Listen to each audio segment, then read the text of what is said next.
Hello everyone, this is Gabriel here from Singapore, and then we've got, who else are you, the lady in the black shirt?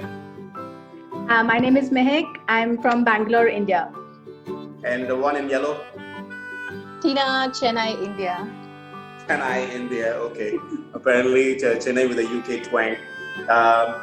Again, this is a very, very sensitive topic, but I really wanted to address this both as a father and as a human being. A couple of times I've gone into, I don't visit relatives very often, normally at home. And on a few occasions when I visited relatives when they serve us some coffee or tea or something like that, I've heard comments, and this is right now in 2020 as well. I've heard comments like this.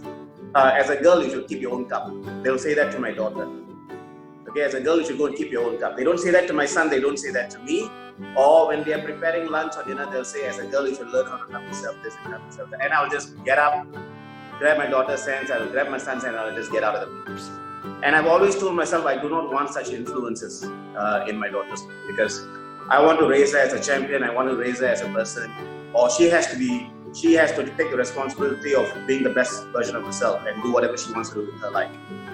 And that's the kind of environment I want for her. Not being an Indian, I find that there's sometimes a disadvantage there. I'm not saying that the Western world is way better, it seems better, it feels better, but being an Indian, even from Singapore, it feels a little off. I don't know how it is in India. I've heard the horror stories, but I'm here to find out more. And I wanted to go through a series of questions with you guys as to what you think is going through and what kind of challenges that you face today.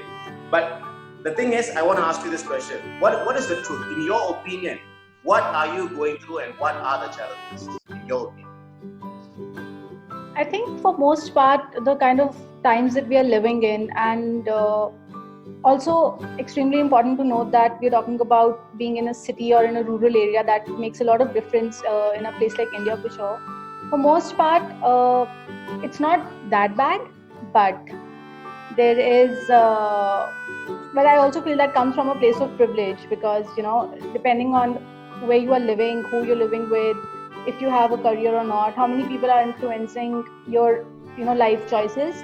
I think women definitely have to deal with a lot more slack from, you know, from others than they do, you know, from themselves. So it's not a bad place, but it can be a much better place. And this is only from my life view. I'm sure that somebody who's coming from like a different cultural background in India, I mean, North and South India is a separate thing, and city life, rural life is a separate thing. So there's a lot of room for improvement. And the horror stories that you mentioned, Gabe, yes, it is true. You read it in the news, and I think young girls, teenagers who right now don't have access to school and the kind of, you know, amenities they get through a school that are so essential to a woman or a girl becoming a woman. It can be hard. It can be hard to kind of cope with that. Hey, Tina, I've got a different question for you. A different question. Do you believe that this is a man's world? Yes, I do. I do. So that's it, no elaboration. I don't even have to think for a second, you know. The second you finish that question, it just popped out. Yes, this is a man's world. Because in every tiny action that I do, I face a challenge. Every life-changing decision that I make, I face a challenge. But being from a household where I have a brother, I see that literally happening right in front of me.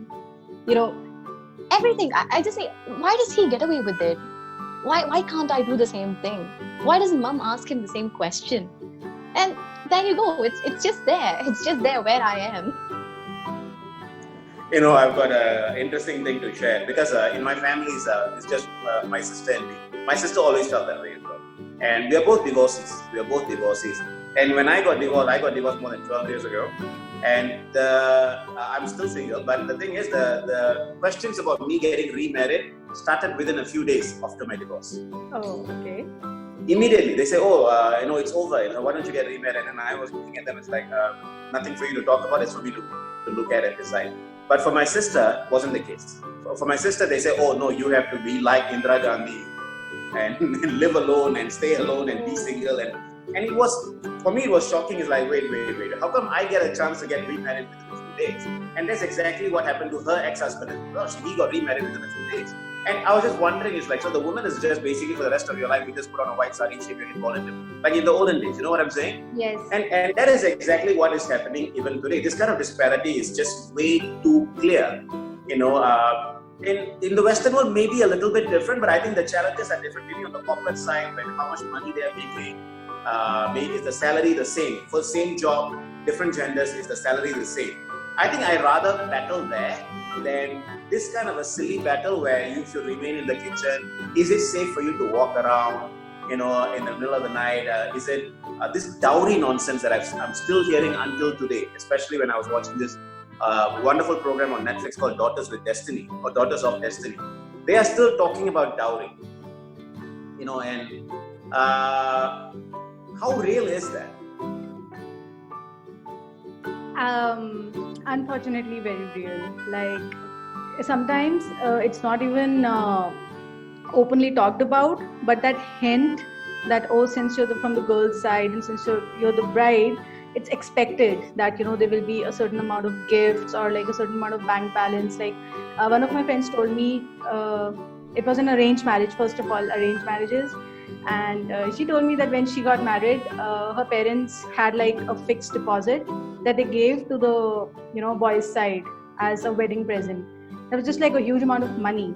And whether you ask for it or not, being from the groom side, whether you ask for it or not, it's just implied that, you know, of course, something's coming our way because our son is getting married, the prince of the house is getting married. So, unfortunately, very real, even in an urban setup, even sometimes in love marriages where parents finally agree, even then, this is a huge possibility. And the only person who has any control over it is the boy who's getting married.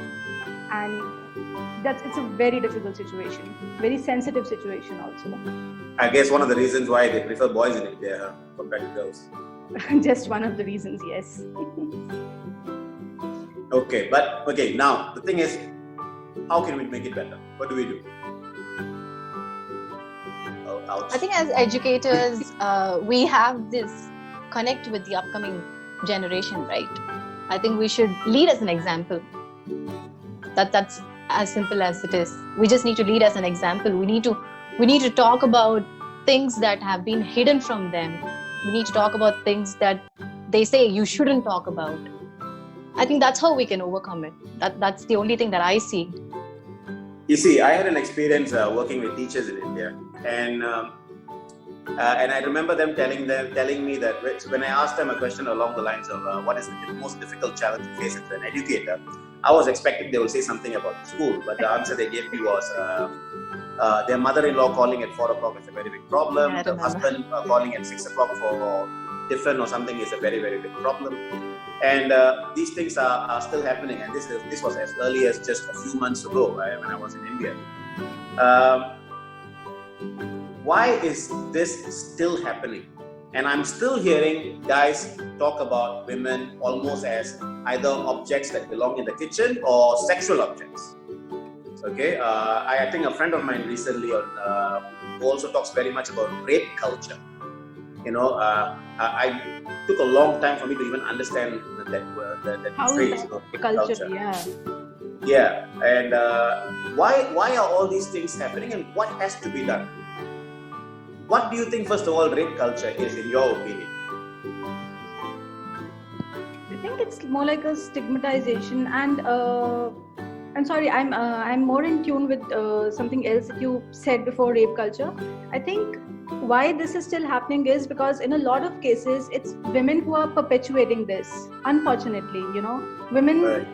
like maybe one or even one generation ahead of us, they are perpetuating this. Like instead of moving with the times, instead of changing their worldview, they are stuck with what they were made to do. They are stuck with what they were asked to do, and then they make their daughters and daughters-in-law, and you know, sisters, everybody, even It gets handed brothers do over. that. You know, even brothers do that. So I think that is the main problem. Like sometimes women are a part of it, and then you don't know where to look, you don't know where to learn from, and by the time you understand that what's happened is not right and it's not who you are, and that you don't really fit into this since you're a girl, be like this, be like that.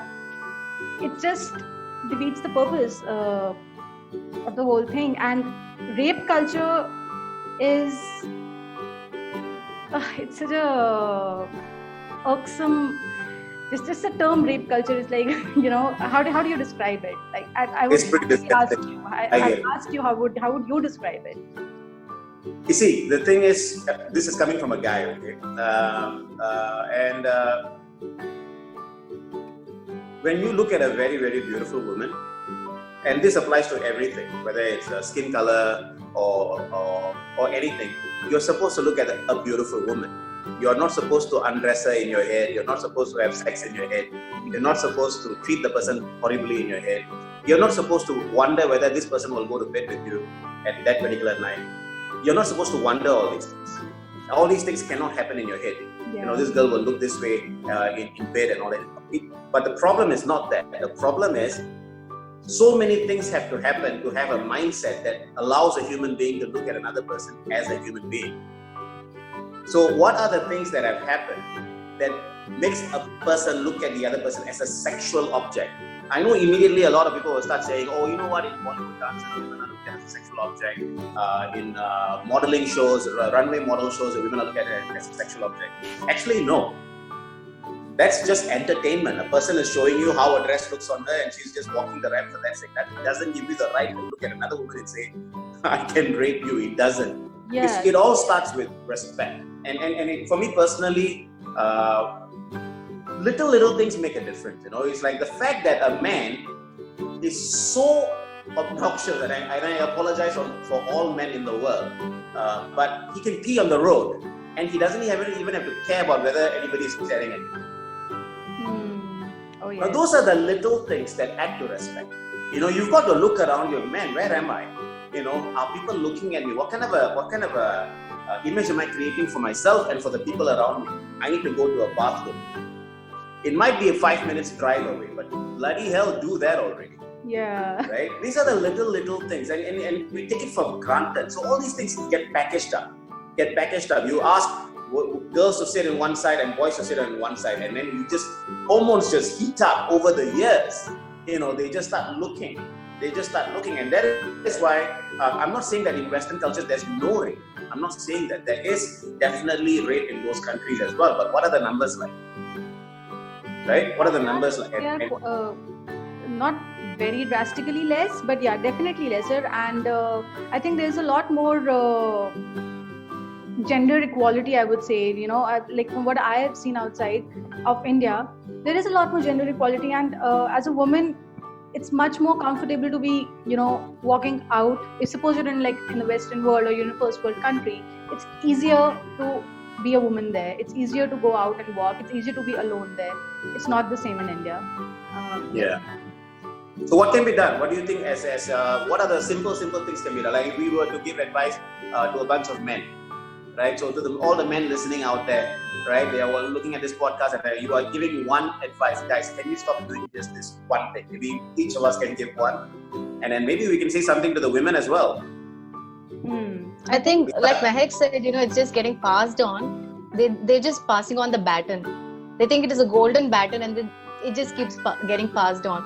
So one thing I would like to tell to the guys is that put down your crown, step down your throne, and treat us equal. That's it. You don't have to keep carrying that crown all through your life. In fact, that is a hypothetical crown that you built it for yourself.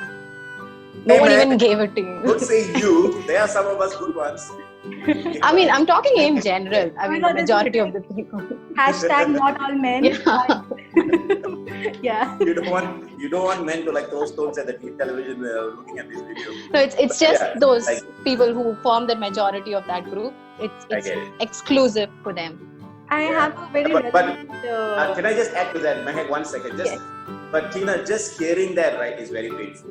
You know why? Because it's like to think that when we say men and I'm associated with that particular gender, I'm telling you, it is shameful, it is hurtful. So that should be at least one reason for men to so-called put down their whatever crowns and step down from whatever throne you have. Yeah, Mehak, please go ahead. I think one way to kind of make you move the crown right around in your head is right now when you go out, suppose you're in the red zone, you're in a place which is the red zone for COVID-19, okay? You go out, you keep a distance from everybody, you keep looking behind your back, is somebody following me? You're scared when somebody near comes to you, yeah, because they might give you the virus. Welcome to being a woman in a woman's world. This is exactly what we go through when we go out in the street. So stop doing that. Please stop making us so conscious of us being ourselves. So conscious that if you're walking on the road at say 8 o'clock in the night and it's dark, and unless I see a speck of light in front of me or some kind of human activity going on, you feel so unsafe. Like for so many years, it's been so difficult to go out for a walk in the night if you're not, in an enclosed environment. So definitely start there. Like if there's a woman, if you're in the vicinity of a woman, give her the space, be respectful. I think be respectful, it begins there. I would put it that. And for women, be resilient. I think it's very important. Only through resilience can you change the perceptions that you have. You can help men change the perceptions they have. Yeah. Very nice. Tina? For women, I would say, I would talk from, or I would talk to or address it to a son's mum. Just because you have a son doesn't mean he's the prince of the world and he's entitled to everything. All right? It is okay for him to cook his own meal. It is okay for him to wash his own dishes. It is okay. It's just okay. So let's just do it together. So much angst in that. It's just coming from the bottom of my heart. I can see that. But what would you say to women though? I would say it's okay how the society sees you.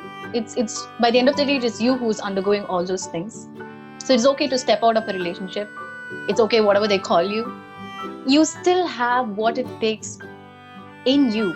Just believe. I know we live in a society that a lot of people wouldn't support our decision, but by the end of the day, it is you who's going to be in that life. Someday, many years later, all of them who pointed their fingers at you, they will die eventually. But later on, it's you who's going to be in that life. Because why I'm telling this is most of the times we get this pressure from our parents, from our in-laws, from the elders in the family. How long are they going to be alive? Come on, let's talk practical. 20, 30 years. By that time, you would be 50. You still have time. So just to satisfy that 20, 30 years of someone else in your life, don't go, let go of all the precious things. That's all I would say. It is hard. Me personally going through a lot of things, I know it is hard, but we have to do it. We have to do it for ourselves. Let's be a bit selfish, girls. Come on. Oh yeah, the virtue of selfishness. Yes, I think women need that. We don't do it. It's just built in us, to be like, the nourishers of the family and all. It comes naturally.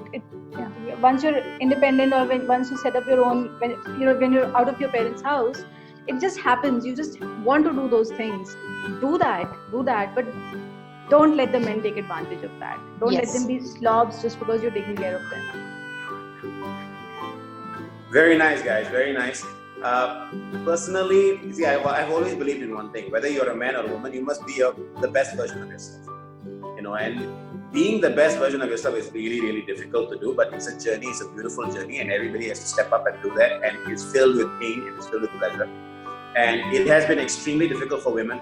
We all understand that, especially for women in India or in some of the third world countries as well. And for me personally, it's like, let's stop looking at the forces that you cannot control and only look at the one thing that you can control, which is your actions. And let your actions speak really, really loud. It's time for you to come out from behind the doors and behind the caves and behind whatever you've been hiding from the majority of the women.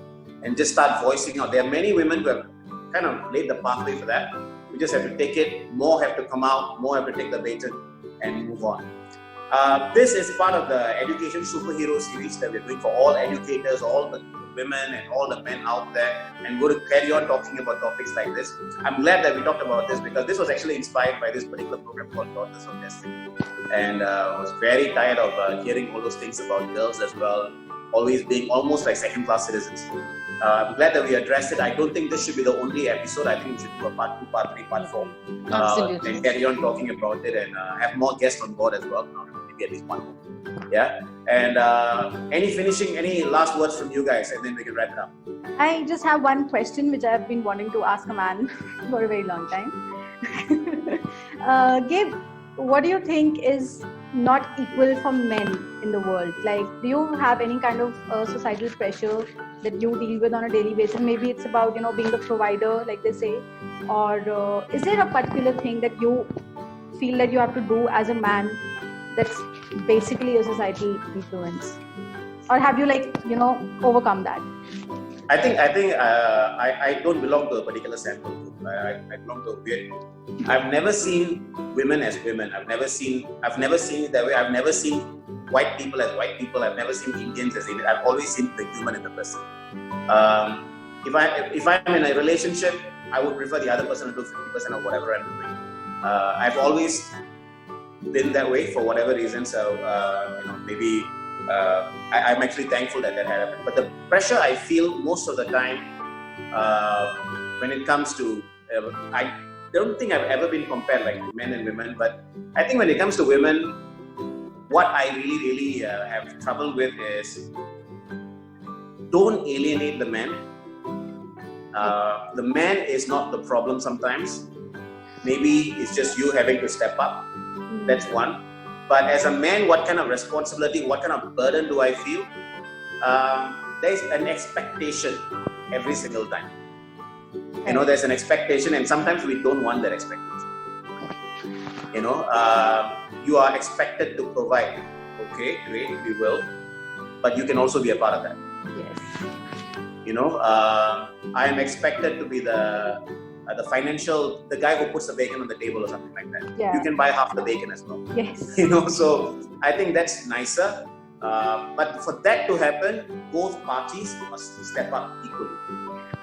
And we both genders have to feel that, we are part of this one human race. So we are a long way to go from there. But it has to come from a lot of awareness. And when we see something bad that is happening, we've got to stop it. We've got to educate. We've got to educate them. We can't get angry at people. We can't put up a podcast because we're upset or we're angry or men suck or women are horrible or something. Really educate people. It's like, you know what, you can do this. You know what, you can do that. You can think about this. You can think about it. Giving them options rather than ranting away, saying that, I think there's a huge talk about feminism and all that stuff going on. It's like, I think that should be the next topic. What is the meaning of feminism? Oh, yeah. I still don't know. So with that, thank you very much, Mehak and Tina. It was a wonderful, I think 30 minutes. How long have you been around for?